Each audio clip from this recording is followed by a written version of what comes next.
तो भाई फाइनली भारत जो है वो सेमीफाइनल में पहुंच गया है ओलंपिक के। भारतीय हॉकी टीम में कमाल कर दिया आज। आप सब ने देखा होगा मैच, जहां पे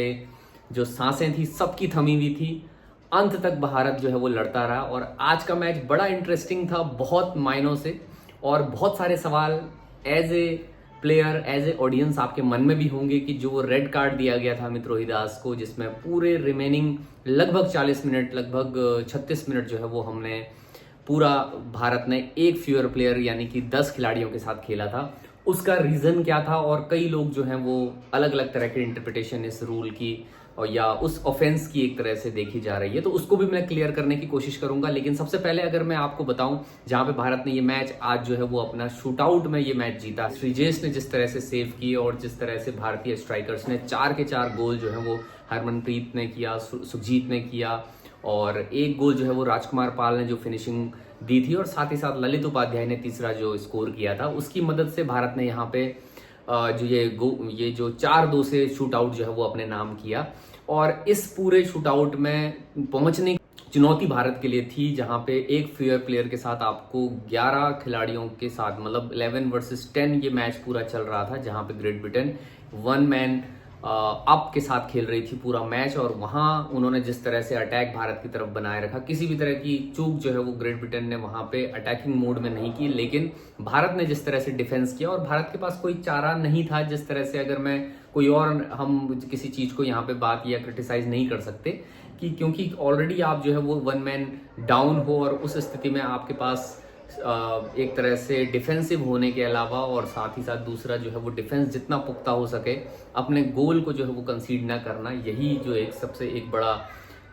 एक उपाय था जिस मैच को जीतने का, जहां पे शूटआउट तक पहुंचे और भारत ने ये मैच अपने नाम किया। उससे पहले हरमनप्रीत ने जो है वो गोल किया था आज पेनल्टी कॉर्नर में एक बार फिर, तो बेहतरीन फॉर्म में इस वक्त हरमनप्रीत है।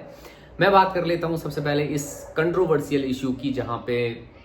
आज जो है वो अमित रोहिदास, आपने देखा होगा सेकंड क्वार्टर स्टार्ट हुआ और 16वें मिनट में लगभग जो है वो अमित रोहिदास ने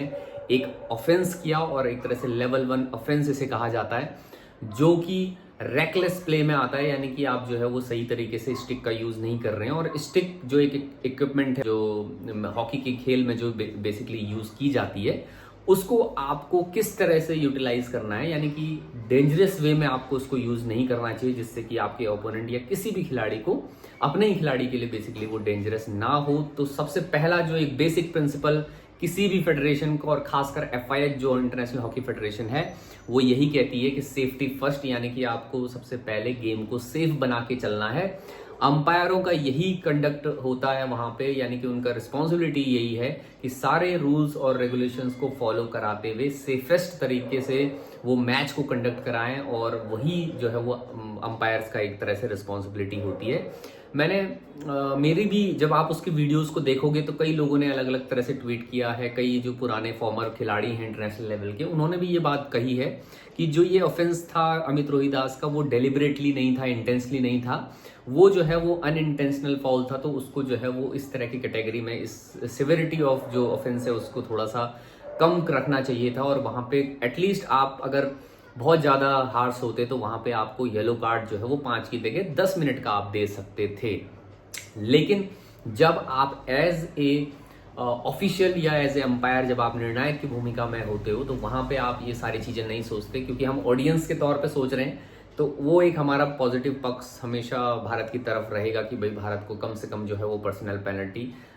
मिली, तो उससे भारत को ही एक तरह से उसका खामियाजा भुगतना पड़ा। लेकिन जब आप अगर अंपायरिंग के दृष्टिकोण से देखेंगे, तो वहां पे आपको रूल्स में भी ये नजर आता है, चीजें नजर आती है कि अपकमिंग मैचेस के लिए भी वो रेड कार्ड रहता है। अगर आप पहले तो रेड कार्ड जो मिला है वो आपका इंटेंशन देखा गया, जो वो मूवमेंट है उसको आप जब वो पॉज करते हुए देखोगे, अभी मेरी कुछ जो इंटरनेशनल लेवल के अंपायर्स हैं उनसे भी जो है वो चर्चाएं हुई, और उस चर्चा में यही बात निकल के आ रही थी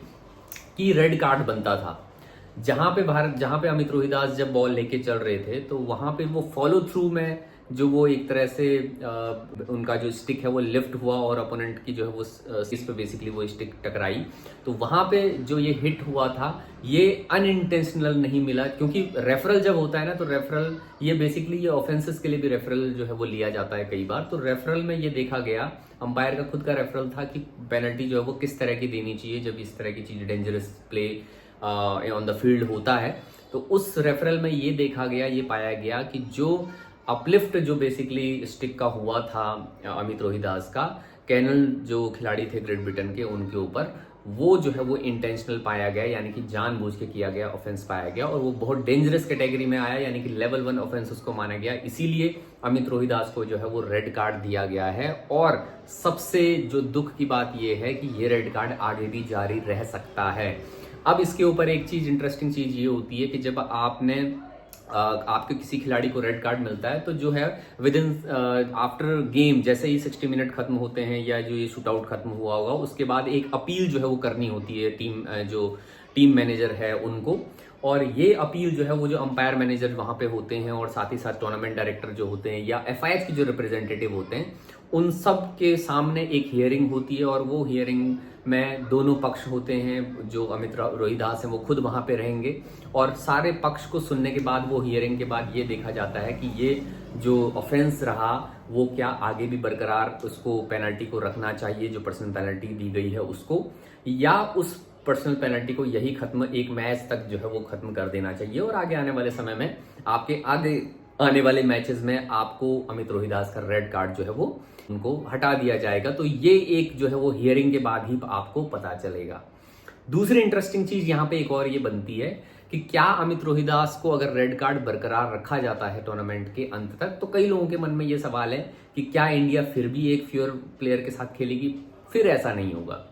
पर्सनल पेनल्टी दी गई है अमित रोहिदास को, तो उससे जो है वो अफेक्ट टीम नहीं कर सकती इस मायने में कि एक फ्यूअर प्लेयर के साथ पूरा टूर्नामेंट खेलेगी, लेकिन स्क्वाड में एक फ्यूअर प्लेयर जरूर हो जाएगा। यानी कि 16 खिलाड़ी जो भारत के पास पूरे स्क्वाड में जो थे, जो सब्स्टिट्यूशन में रोलिंग होता है तो सारे खिलाड़ी जो है वो हॉकी के मैच में खेलते हैं, लेकिन यहाँ पे क्या होगा, अमित रोहिदास जो है वो अकेले क्या होंगे,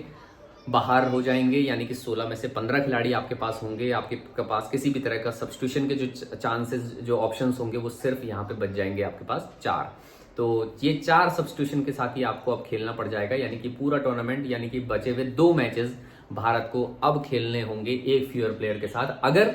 आज हियरिंग में अमित रोहिदास का जो ये ऑफेंस है इसको बरकरार रखा जाता है। सेम इक्विवेलेंटली अगर ये पाया जाता है कि ये ऑफेंस जो है वो डेलिबरेटली या इंटेंसली अमित रोहिदास के द्वारा किया गया था।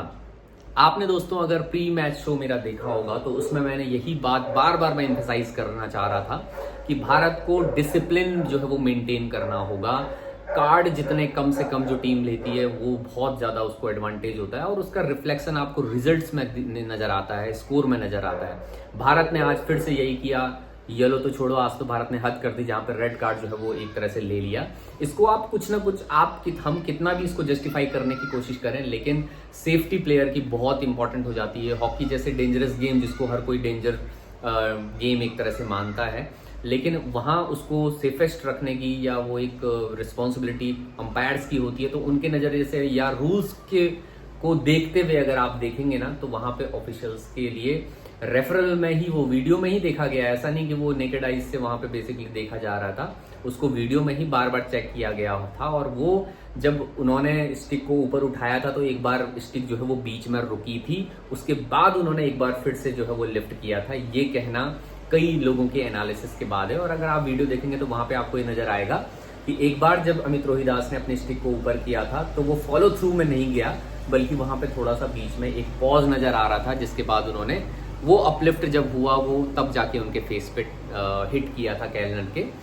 तो इस वजह से अमित रोहिदास को ये जो है वो रेड कार्ड मिला और भारत की पूरी टीम ने आज सफर किया है। अब अर्जेंटीना और जर्मनी में से जो भी टीम जीतेगी उससे भारत अपना सेमीफाइनल मैच खेलेगा। आप ऑफेंसेस इस तरह से करते रहोगे, डेंजरस प्ले आप करोगे, रेकलेस जो है वो प्ले आप करते रहोगे, तो ये आपके लिए और आपकी पूरी टीम के लिए बहुत डिसअपॉइंटमेंट लेके आने वाला है। और मैं ये उम्मीद करता हूं कि जो ये अमित रोहिदास को रेड कार्ड मिला है उसको लेके थोड़ी सी इंटरप्रिटेशन आपकी अच्छी हुई होगी। अब देखते हैं कि वो हियरिंग के बाद क्या डिसीजन आता है, क्या ये रेड कार्ड आगे भी दोनों मैचेस के लिए रहेगा या ये रेड कार्ड सिर्फ इस मैच के बाद जो है वो हटा दिया जाएगा, रिमूव कर दिया जाएगा। अगर ऐसा होता है तो अमित रोहिदास वापस आ सकते हैं, यानी कि 16 खिलाड़ियों के साथ टीम खेल सकती है। लेकिन अगर अमित रोहिदास को रेड कार्ड कंटिन्यूएशन में रखा जाता है तो अगले 2 मैचेस में भारत को 15 टीम के स्क्वाड के साथ खेलना होगा, और उस स्थिति में भारत के लिए डिफिकल्ट सिचुएशन होगी, क्योंकि एफर्ट जो है वो ज्यादा लगेंगे, इंटेंसिटी में मैच करना इस तरह से थोड़ा सा डिफिकल्ट हो जाता है और टेक्निकल जो सिचुएशंस होती हैं वो भी कोचिंग स्टाफ के लिए आसान नहीं होती हैं। तो फिलहाल मुझे लगता है कि आपने आज का मैच एंजॉय किया होगा। हम सब की धड़कनें जो है वो रुकी हुई थी जिस वक्त शूट आउट हो रहा था और भारत ने अल्टीमेटली ये मैच जीता, अपने नाम किया। उम्मीद यही है सेमीफाइनल भी हम जीतें और जल्द ही अर्जेंटीना या जर्मनी में से जो जीतेगा उसके साथ जो डिक्लेरेशन होगा उसमें भी अच्छी प्लानिंग के साथ जाएंगे। तो फिलहाल इस वीडियो में इतना ही। और किसी तरह का सवाल आपका रहता है या आपकी जो एनालिसिस है अमित रोहिदास वाले रेड कार्ड के मैटर में या इस मैच के को लेके, तो आप जरूर हमसे शेयर कर सकते हैं। तो फिलहाल इस वीडियो में इतना ही। बहुत बहुत धन्यवाद।